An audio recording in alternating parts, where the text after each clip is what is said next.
O assunto que vamos tratar com os irmãos é a nossa união com Cristo e o resultado da nossa união com Cristo. A nossa união com Cristo ou a nossa identificação com Cristo. E eu gosto da palavra identificação. O que significa identificação?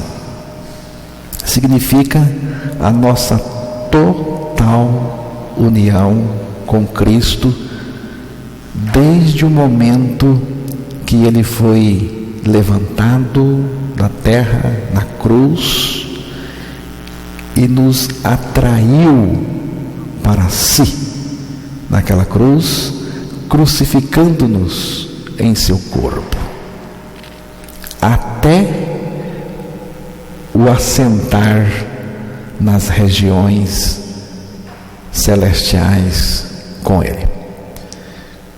Você percebe a importância de estar em Cristo? Tudo que Deus fez nele, fez também em nós. Não é? O que aconteceu com Cristo, aconteceu também conosco. Quando Ele morreu, nós morremos. Quando Ele ressuscitou, nós ressuscitamos. Quando Ele ascendeu, nós ascendemos com Ele. Quando Ele sentou, nós também sentamos com Ele nas regiões celestiais. Só me resta uma coisa: crer, e nada mais. Na atração, nós ganhamos a nossa união com Ele, porque Ele nos atraiu para si.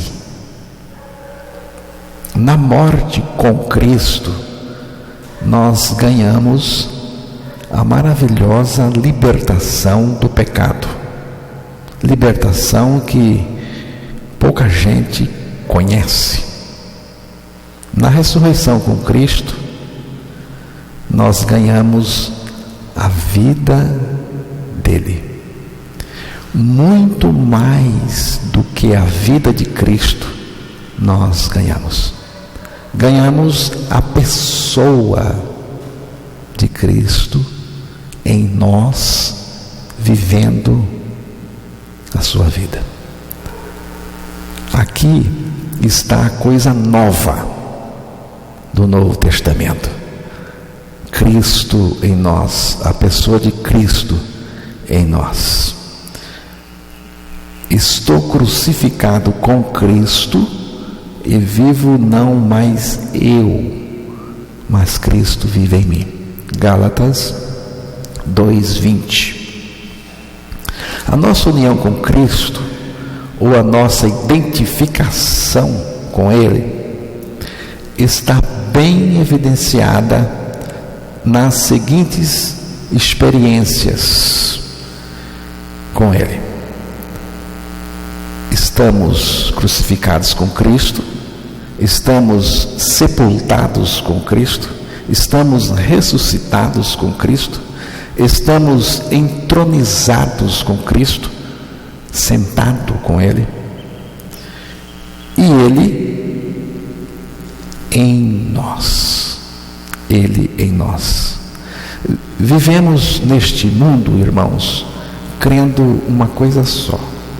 Eu vivo neste mundo crendo uma coisa só: morri com Cristo, e Cristo vive a vida dele em mim. Morri com Cristo e Cristo vive a vida dele em mim.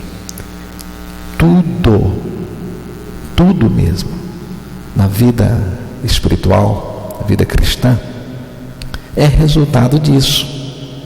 A soma de tudo é Cristo em nós, é a pessoa de Cristo em nós, vivendo em nós tudo o que Ele é. O que é vida cristã vitoriosa, que tanto se fala? O que é vida cristã vitoriosa? Apenas isso. Já estou crucificado com Cristo e vivo não mais eu, mas Cristo vive em mim. É o segredo da vida cristã vitoriosa. Saio de cena e o Senhor entra, e o Senhor assume o controle de tudo na minha vida. Então, Colossenses capítulo 3 fala dessa nossa união com Cristo, né? E seus resultados na nossa vida. Tudo na nossa vida procede da nossa união com Cristo. Então, inicialmente, vamos ouvir a leitura do versículo 1, 3 e 4. Portanto, se já ressuscitastes com Cristo, buscai as coisas que são de cima, onde Cristo está assentado à destra de Deus, porque já estáis mortos, e a vossa vida está escondida com Cristo em Deus. Quando Cristo, que é a nossa vida, se manifestar, então também vós vos manifestareis com Ele em glória. Paulo coloca aqui os 3 pilares de toda a nossa experiência com Deus e com a sua palavra. Irmãos, eu vou aqui usar aqui a versão atualizada aqui nesse texto. Se fostes ressuscitados juntamente com Cristo, porque morrestes com Cristo, quando Cristo, que é a nossa vida, sem dúvida nenhuma, irmãos, Paulo está mostrando a nossa união total com Cristo, ou a nossa identificação com Ele, como o projeto eterno de Deus, né, para a nossa salvação eterna também. Aqui está toda a história da vida cristã, da nossa salvação e da nossa prática cristã. Morremos, ressuscitamos juntamente com Cristo, e Cristo tornou-se a nossa vida. Morremos com Cristo, ressuscitamos com Cristo, agora Cristo é a nossa vida. Você percebeu que o apóstolo Paulo colocou no presente. Cristo é. Ele não disse que será, né? Cristo é a nossa vida. Quando isso aconteceu? Potencialmente, quando fomos atraídos e unidos em Cristo na cruz, né? E quando Ele ressuscitou, potencialmente, né? Mas na prática, isso acontece com a gente quando cremos. Então se torna a nossa experiência de fato. Versículo 5, você vai ler aí. Eu sei que a versão que você está usando é a Fiel. Ótima tradução, eu gosto. Vamos ouvir aí e depois nós vamos também ouvir a outra versão aqui. Mortificai, pois, os vossos membros que estão sobre a terra, a fornicação, a impureza, a afeição desordenada, a vil concupiscência e a avareza, que é idolatria. A minha versão diz: fazei, pois, morrer a vossa natureza terrena. O que é esta natureza terrena aqui? Que natureza terrena Paulo está falando? É a velha natureza, ou velho homem, porque existe um debate de que natureza terrena, aqui nesse texto, é uma coisa e velha natureza é outra. Mas, para mim, é a velha natureza pecadora do homem que Paulo está dizendo aqui. Por quê? Porque as coisas que a natureza terrena está produzindo, aí diz, são coisas terríveis. Então, o que ela está produzindo deixa nítido para nós que é a natureza pecaminosa. Se tem outra natureza pecadora além dessa, Deus me livre, porque então essa é terrível. A natureza terrena é a natureza pecaminosa. Basta você olhar para a produção dela aí no texto. Não há dúvida nenhuma, irmãos. É a velha natureza, é o velho homem. O que significa fazer morrer a velha natureza terrena, ou a natureza terrena?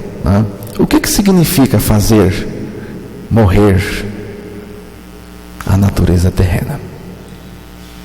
Significa crer no que Deus já fez, irmãos. O que Deus fez? Ele já nos crucificou. Ele disse isso nos versículos anteriores. Ele já crucificou a natureza terrena com Cristo na cruz. Agora isso só se torna a minha experiência quando eu creio.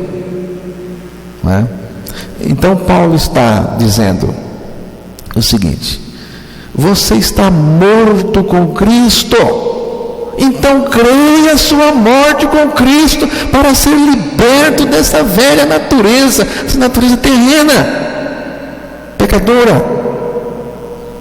A religião diz: faça e alcance.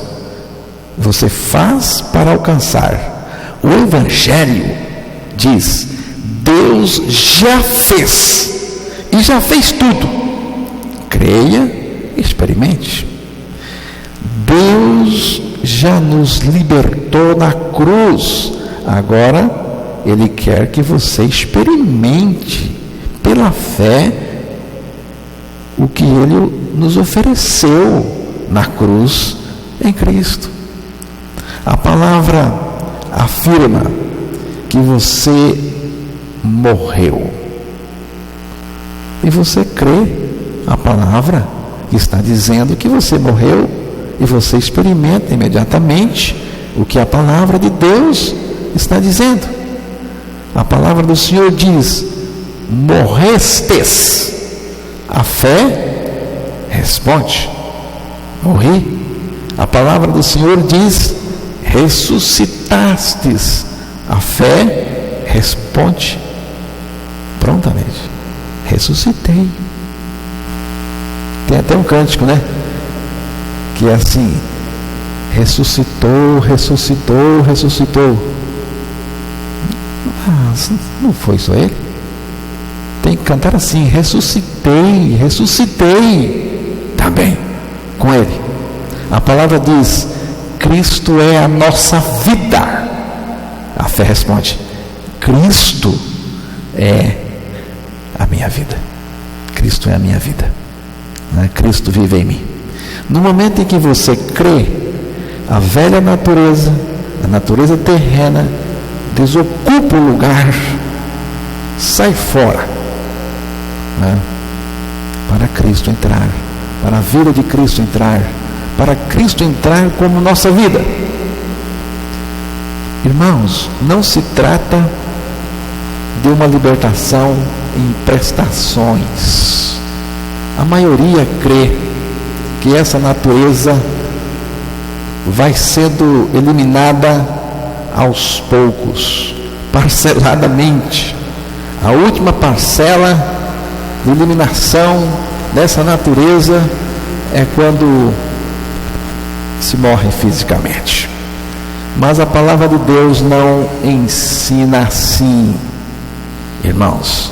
A palavra de Deus ensina o seguinte: sabendo isto, que o nosso homem velho, a velha natureza, nosso homem velho foi crucificado para que o corpo do pecado fosse destruído, irmãos. E tem uma outra versão que diz: porque sabemos que a nossa velha natureza pecadora foi morta com Cristo na cruz. Foi. A palavra diz que foi. A palavra não diz que está sendo, porque sendo é um processo, foi é um ato, foi está indicando algo que já aconteceu com você. Então a palavra diz que a velha natureza foi. Você crê que foi? Você crê que foi ou não foi? Ou você crê que está sendo? A palavra de Deus diz que foi. Mas o meu velho homem está vivo em mim. Alguém dirá: está vivo porque você não creu ainda que ele foi crucificado com Cristo e destruído. Viu? Apesar de crente, você é um incrédulo. Você é um incrédulo. Então, Colossenses 3, versículo 7.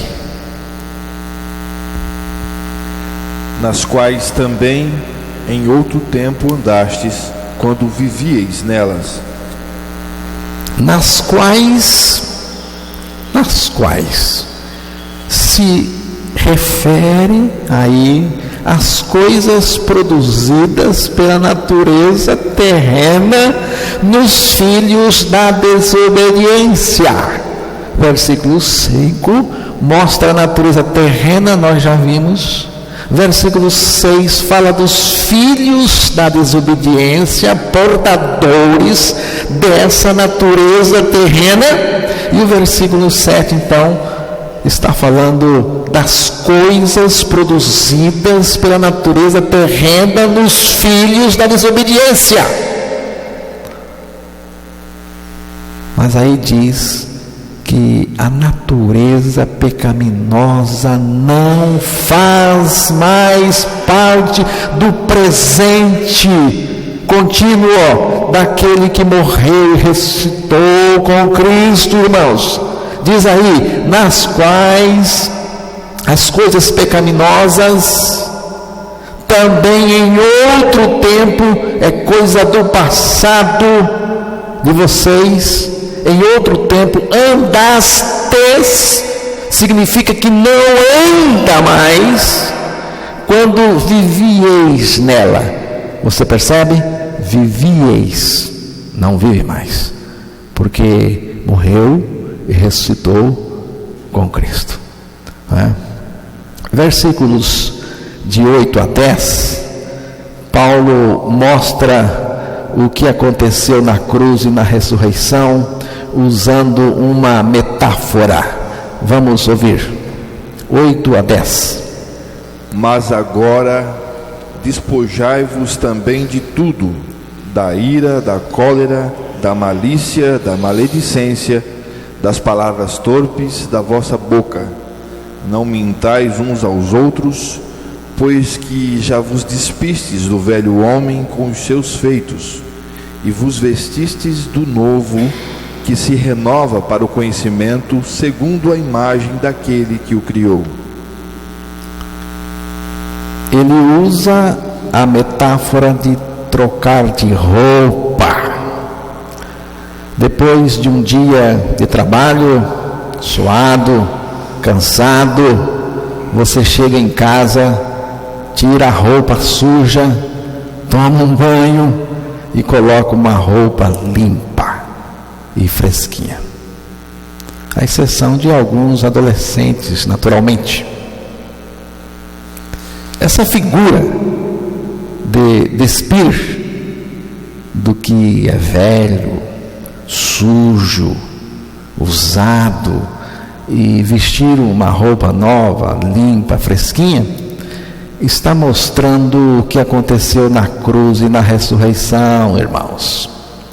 Despistes do velho, da velha natureza, do velho homem com os seus feitos.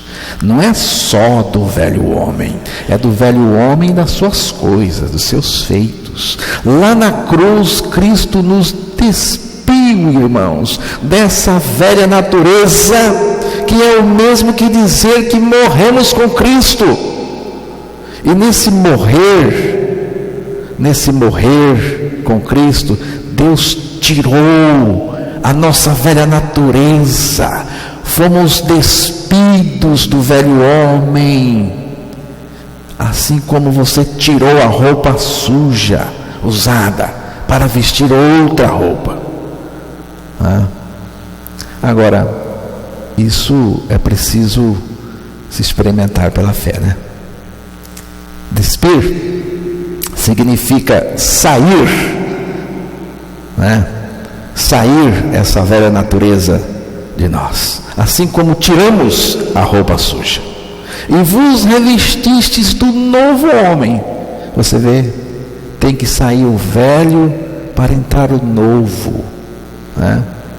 Se você vestir uma roupa limpa em cima de uma roupa suja, você está com uma roupa suja. Aí você chega em casa, veste uma roupa limpa, fresquinha, em cima da roupa suja. Você não está bem da cabeça. Você não está bem da cabeça. Está acontecendo alguma coisa com a sua cabeça.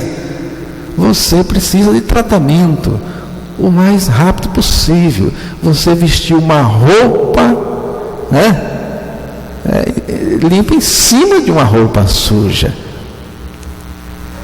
Tem gente que é assim, em termos espirituais. Ele quer a vida de Cristo, mas também quer preservar a sua vida. Ele quer que Cristo coloque a vida dele em cima, a vida de Cristo em cima da vida dele. Não dá. Tem que sair a sua vida para entrar na vida de Cristo, irmãos, não é? O novo homem e o velho homem não coexistem. Ou é um ou é o outro. Tem que remover o velho homem para se introduzir o novo homem. Quem é o novo homem? O novo homem é Cristo em mim, irmãos. Cristo em mim é o novo homem. Esse revestir do novo homem é por dentro, acontece dentro de nós, irmãos. Então, se Cristo está em nós,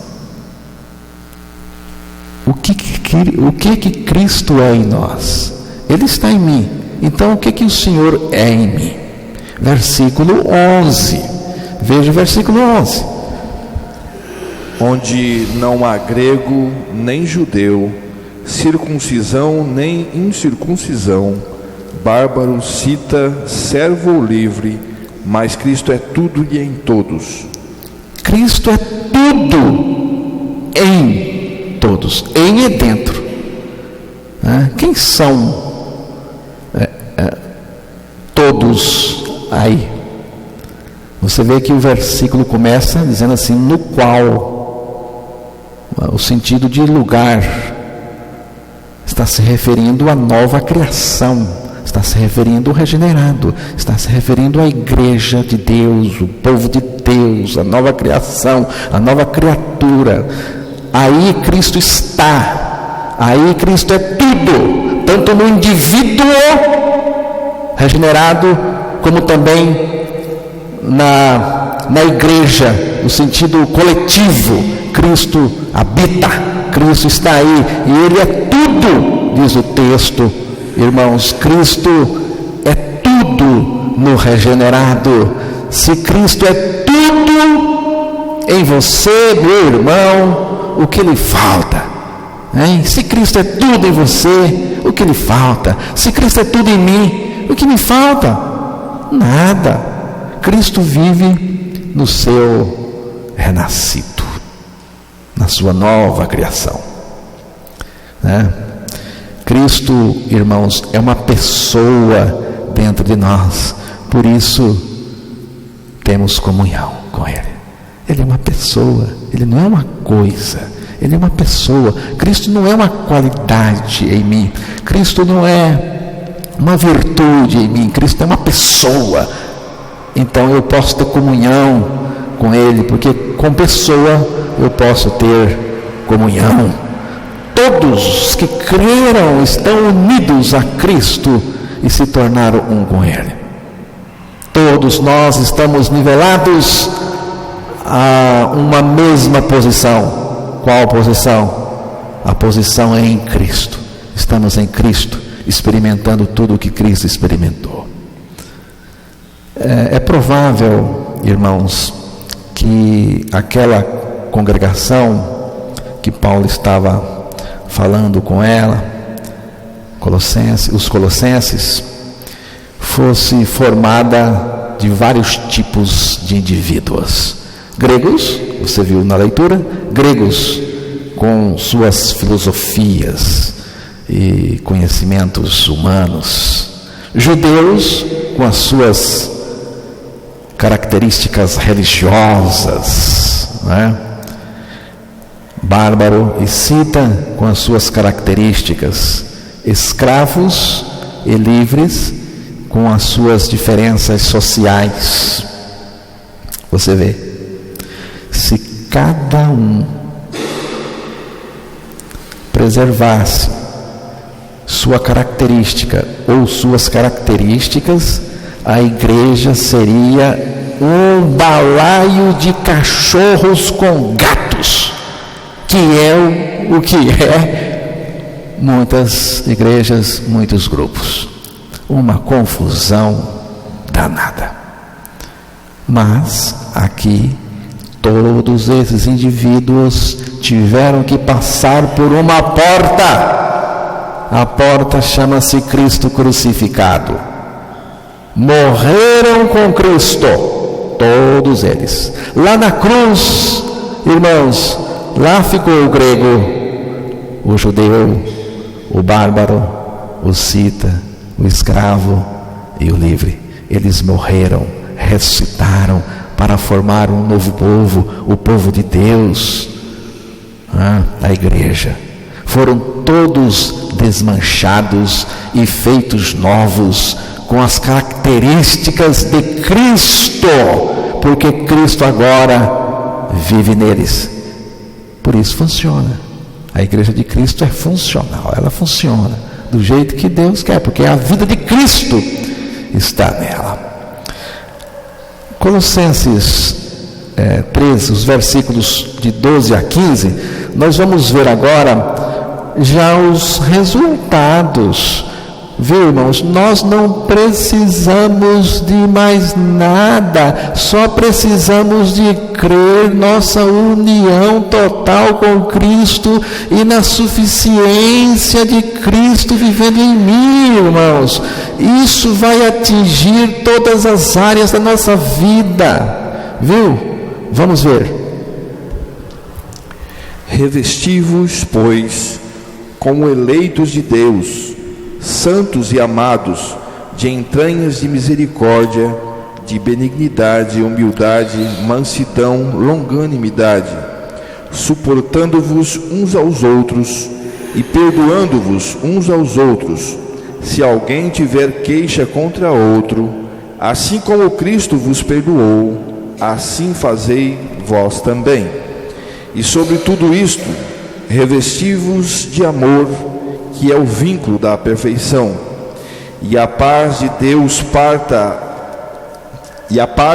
para a qual também fostes chamados em um corpo, domine em vossos corações e sede agradecidos.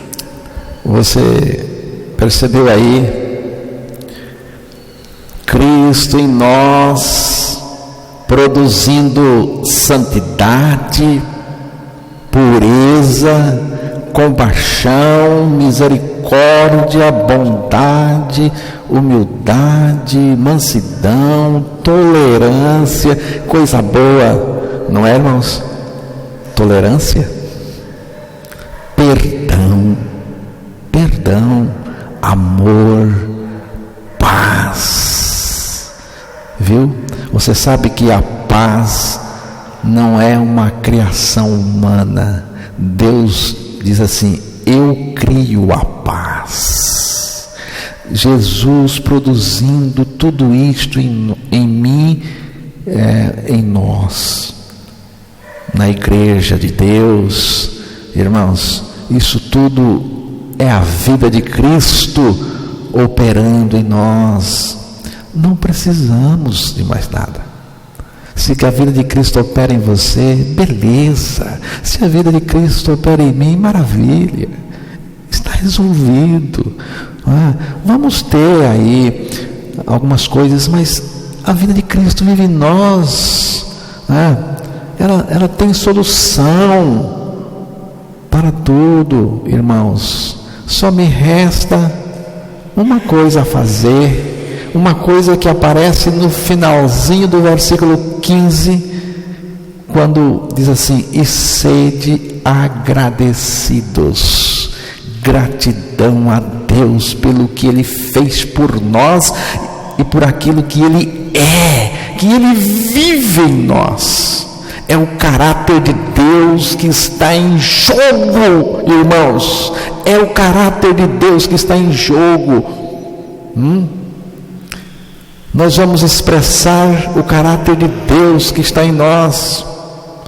Quem morreu e ressuscitou com Cristo expressa o caráter de Deus. Ser crente verdadeiro, ser cristão verdadeiro não é oba-oba, não, viu? Não é, não. Ser cristão verdadeiro está colocando em jogo o caráter de Deus. Se você diz que você é crente de verdade, você está colocando em jogo o caráter de Deus, porque se não é o caráter de Deus que você manifesta perante o mundo e perante qualquer coisa, você está, viu? Fazendo o quê? Então, é a vida de Cristo em nós.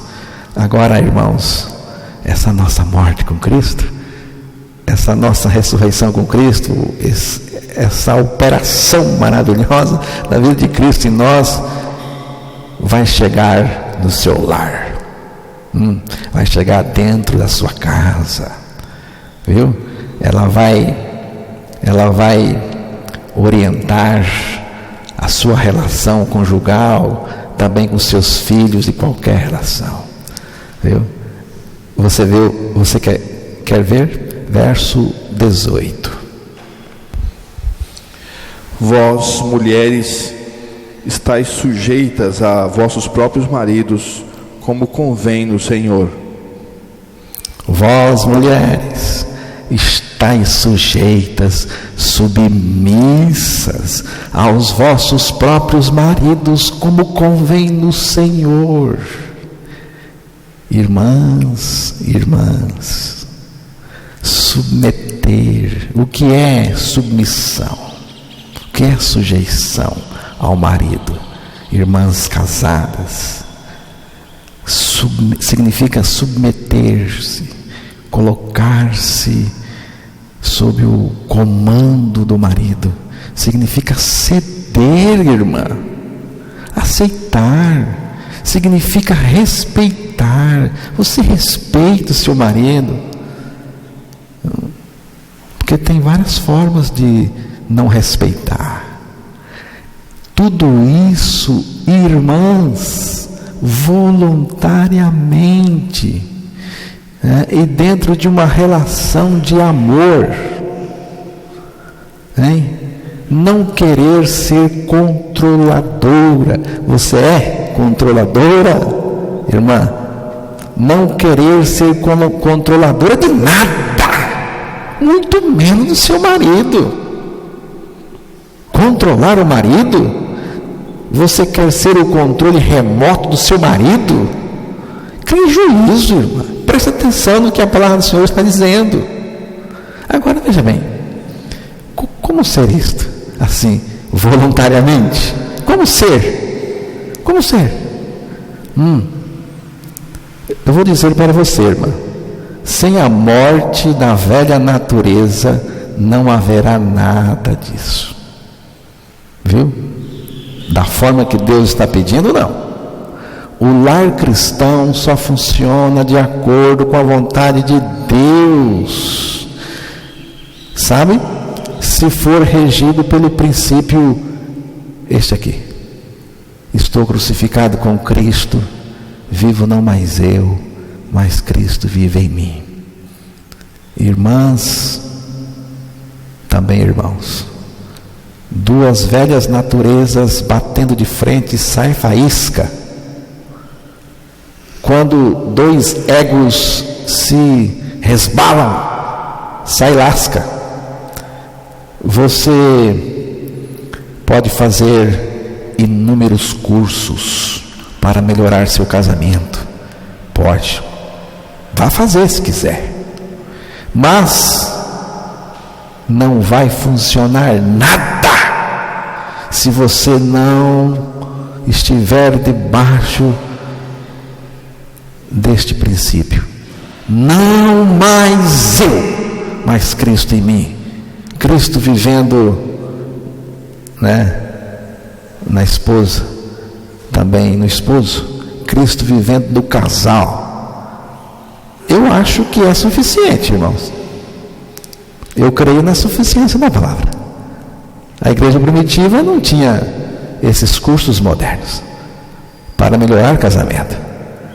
Só tinha a suficiência da palavra. Eu creio que é o que resolve. Não é? Eu sei também que estou falando besteira para muita gente que não consegue crer na suficiência da vida de Cristo. Mas Paulo está dizendo que tudo é resultado da nossa morte e da vida de Cristo operando em nós. Veja o que ele diz aqui: como convém no Senhor. Você, irmã, tem que ser submissa ao seu marido como convém no Senhor. É uma submissão no Senhor, ou seja, produzida pelo Senhor Jesus Cristo, produzida pela vida de Cristo na esposa, produzido pelo próprio Cristo que vive na esposa. Entende? Você vê, o novo nascimento chegou lá dentro da sua casa. Ali é que a vida de Cristo tem que funcionar, em todos os lugares, mas dentro do lar ela é bem evidente, Então o versículo 19: vós maridos, amai as vossas mulheres e não vos irriteis contra elas. Vós maridos, estão ouvindo, irmãos? Vós maridos, amai, é um mandamento. Não tem como dizer eu não vou amar. Como você vai? Você vai dizer para Deus que não vai amar, se Deus está dizendo para amar.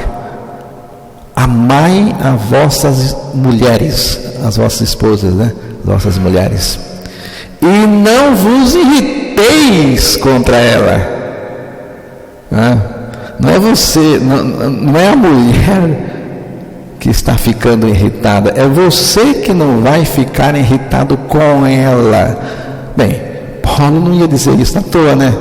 Ele não ia dizer para eu não ficar irritado com a Edna à toa, né, irmão?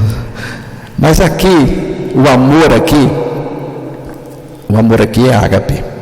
O amor aqui é o mesmo amor com o qual Deus nos amou. É um amor incondicional. É amar sem querer nada em troca. Se tiver condição, uma só, não é amor. É qualquer coisa, menos amor. Este amor aqui que o texto está mostrando. Irmãos, que competência nós temos para amar incondicionalmente? Nenhuma. Eu não tenho nenhuma competência para amar do jeito que Deus nos amou. Mas, pela vida de Cristo em mim, eu posso amar. Pela vida de Cristo que está em mim, porque Cristo vive em mim, me colocando cheio do seu amor, eu posso amar. Sim, Cristo em mim, irmãos, me põe cheio do seu amor, para que eu possa amar com o amor dele as pessoas, e no caso aqui, a mulher, né? Então, só Cristo pode produzir o amor em mim. Você está entendendo, meu irmão? Mas a palavra diz: e não irriteis contra ela. Irmãos, a mulher tem uma capacidade fantástica, né?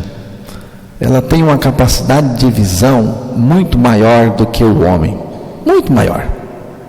Talvez por causa do seu instinto maternal, ela está sempre ligada em tudo. Mulher consegue ficar ligada em tudo.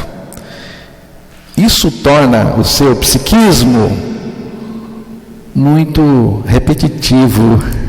Mulher é repetitiva demais, né? Até mesmo a palavra faz algumas comparações interessantes em relação às mulheres. A palavra compara algumas mulheres como goteira. Você já leu esse texto? A palavra compara algumas mulheres como goteira. Aquela goteira que cai no mesmo lugar o tempo todo. Sabe, irmãos? E normalmente as mulheres pegam algumas coisas e ficam falando, repetindo o tempo todo, e tende a irritar o marido. A minha mulher mesmo, que está aí, ela pega algumas coisas e fica falando, e eu digo para ela: mas você já falou isso, Edna, você já falou isso para mim. Ela disse: mas tem que falar de novo. Tem que falar de novo, porque você é desligado demais e tem que falar. Aí nessa hora eu dou graças a Deus por estar crucificado com Cristo e Cristo viver em mim. Sabe, irmãos? Aí eu não vou me irritar com ela, como Paulo está dizendo. Eu não vou ficar agoniando ela, né? Com minhas palavras grosseiras, ríspidas, né? Nem tratá-la indiferentemente, ironicamente ou friamente, de jeito nenhum. Não. Deus me diz: meu filho, ame sua mulher, amai vossa mulher, né? É uma boa hora de amar. E o amor, irmãos, o amor torna leve e prazeroso tudo que ele toca, tudo. E como o amor que Paulo coloca aqui é o amor que Deus teve por nós, como que Jesus amou a igreja? Deu a vida por ela, jamais desistiu dela, jamais desistirá dela, cuida, protege com amor. Assim é que os maridos têm que amar suas esposas, não é? Aí alguém dirá assim: não tem jeito. Não tem jeito, desse jeito não. Tem jeito sim, irmãos, tem jeito sim. Primeiro, porque Deus disse que tem. Primeiro, porque Deus mandou. Ele disse: maridos, amai vossas mulheres. Deus mandou, quem mandou foi Deus. Besteira ele não está falando. Com certeza Deus vai dar a condição para você fazer o que Ele pede, né? E aqui entra, aqui a segunda razão: Cristo vivendo em nós, nos dando toda a condição. O equilíbrio do lar é Cristo, irmãos. Não é a psicologia não, não é seu conhecimento não, né? A harmonia do lar chama-se Cristo. Quando a mulher olha para Cristo, o marido para Cristo, a coisa tem que melhorar, né? Viu? Nenhum curso para casais que você possa fazer vai lhe dar essa condição. Nenhum. Só Cristo e nada mais. Por isso que eu prego só Cristo para os irmãos e nada mais também. Verso 20. Vamos aqui que já estamos chegando para o fim. Vós, filhos, obedecei em tudo os vossos pais, porque isto é agradável ao Senhor. Vós, filhos, obedecei em tudo os vossos pais. Pai e mãe, né? Porque é agradável ao Senhor. Irmãos, eu fico aqui olhando para a palavra de Deus, como que ela coloca as coisas. Aqui diz assim: obedecei em tudo, viu, filhos? Filhos, olha, obedecei em tudo. Não é Moisés não. Aqui diz em tudo, né? Significa obediência total. Talvez obedecer em tudo não seja uma coisa agradável aos olhos dos filhos, mas é agradável aos olhos do Senhor. Se obedecer em tudo é agradável ao Senhor, então significa que se você desobedecer, você está desobedecendo ao Senhor. Se você desobedecer, você está desagradando ao Senhor primeiramente. Então envolve o pecado, né? Irmãos, aqui está dizendo obedecer em tudo. A desobediência não é apenas aos pais, mas também ao Senhor. Mas nós nascemos desobedientes, né? Você viu que a palavra de Deus nos chamou, não vamos ler agora, Colossenses 3, verso 6, nos chamou de filhos da desobediência, porque nós nascemos assim, a desobediência do pecado, a transgressão, não é? E então, irmãos, significa uma coisa: o princípio é o mesmo, viu, filhos? Para obedecer em tudo, você precisa morrer com Cristo, ressuscitar com Cristo, para Cristo ser sua vida. Para você obedecer em tudo, você vê a importância de ensinar a palavra para as crianças. É importante ensinar o Evangelho para as crianças, irmãos. Aí alguém vai dizer: mas e as fases, né? Não tem fase? Tem fase difícil, mas a pior fase é a fase do pecado, e essa começa no ventre. Só que eu quero dizer que essa fase, Deus acabou com ela na cruz, em todos nós, para que pudéssemos obedecer, não é? Então o princípio é o mesmo. Vamos ver o versículo 22 e 23 de Colossenses.